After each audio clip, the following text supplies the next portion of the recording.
বালিশের পাশে মোবাইল রেখে ঘুমালে 4 ধরনের রোগ আপনার হতে পারে। এটা আমি যখন ইন্ডিয়া গিয়েছিলাম তখন এক ডক্টরের সাথে কথা হয়েছে, তিনি আমাকে বলেছে বিভিন্ন ধরনের সমস্যা হয়, তবে 4টি খুবই ইম্পর্টেন্ট। বিশেষ করে আমরা আমাদের সমাজে, আমাদের সোসাইটিতে ম্যাক্সিমাম মানুষ আমরা আমাদের ফোনগুলো রাতের বেলা যখন ঘুমাই তখন আমরা বালিশের নিচে রেখেই তারপরে ঘুমিয়ে যাই। এরকম হয় কি হয় না? বিশেষ করে ম্যাক্সিমাম ইয়াং পিপল যারা আছি তারা আমরা মোবাইল এসে আমাদের যুব সমাজকে একেবারে ধ্বংসের দ্বার প্রান্তে নিয়ে গেছে। মোবাইলে ভালো আছে, খারাপ আছে, তবে আমরা ভালোটা ইউজ না করে আমরা খারাপটা ব্যবহার করার চেষ্টা করি। বিশেষ করে বালিশের পাশেই আমরা মোবাইল রেখে তারপরে ঘুমিয়ে যাই।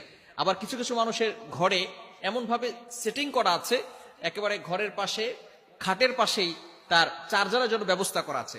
মোবাইল চার্জে দিয়ে সেখানেই বালিশের পাশে মোবাইল রেখে চার্জে দিয়ে সে সেখানে ঘুমিয়ে পড়তেছে, যার কারণে বিভিন্ন ধরনের রোগ হওয়ার সম্ভাবনা আছে। এক নাম্বার হচ্ছে হৃদরোগ হওয়ার সম্ভাবনা আছে। যে বালিশের পাশে মোবাইল রেখে ঘুমিয়ে যায় তার হৃদরোগ হওয়ার সম্ভাবনা আছে। এবং দ্বিতীয় নাম্বার হচ্ছে মাথা ব্যথা হয়। অনেক সময় আমরা বুঝি না কেন যেন মাথা ব্যথা হচ্ছে, ঘুম থেকে ওঠার পরে মাথা ব্যথা করতেছে। মাথা ব্যথা হওয়ার অন্যতম একটি কারণ হচ্ছে এই বালিশের নিচে মোবাইল রেখে দেওয়া। এবং তৃতীয় নাম্বার হচ্ছে ব্রেন ক্যান্সার হওয়ার সম্ভাবনা আছে।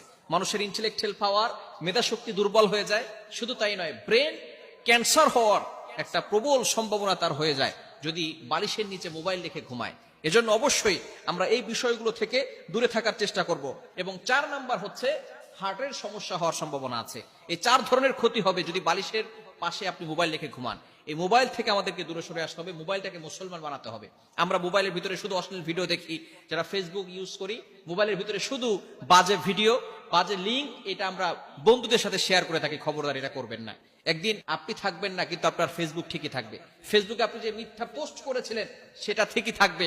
একদিন আপনি থাকবেন না, আপনার ছবিগুলো থাকবে। আপনি যে অশ্লীল ভিডিও শেয়ার করেছেন সেটা থাকবে। আপনি গ্রুপে অশ্লীল ভিডিও দিয়েছেন সেটা ফেসবুকে থেকে যাবে। আপনি একদিন থাকবেন না। কিন্তু এই গুনাহগুলো অবশ্যই সদকায়ে জারিয়া হিসাবে আল্লাহ পাক রব্বুল আলামিন আপনার কবরে দিয়ে দিবেন। এজন্য অবশ্যই এই ফেসবুকটাকে মুসলমান বানাতে হবে। আপনি সঠিক কাজ করেন, স্ট্যাটাস দেন, সুন্দর সুন্দর পোস্ট করেন। আপনি ফেসবুকের মাধ্যমে আপনি ইসলাম প্রচার করতে পারেন। আপনি হাদিসের কিতাব পড়েন, বিভিন্ন ধরনের হাদিসের কিতাব আপনার বই ঘরের ভিতরে রাখেন, হাদিসের কিতাব পড়েন। আপনি সুন্দর সুন্দর হাদিস আপনি স্ট্যাটাস দেন।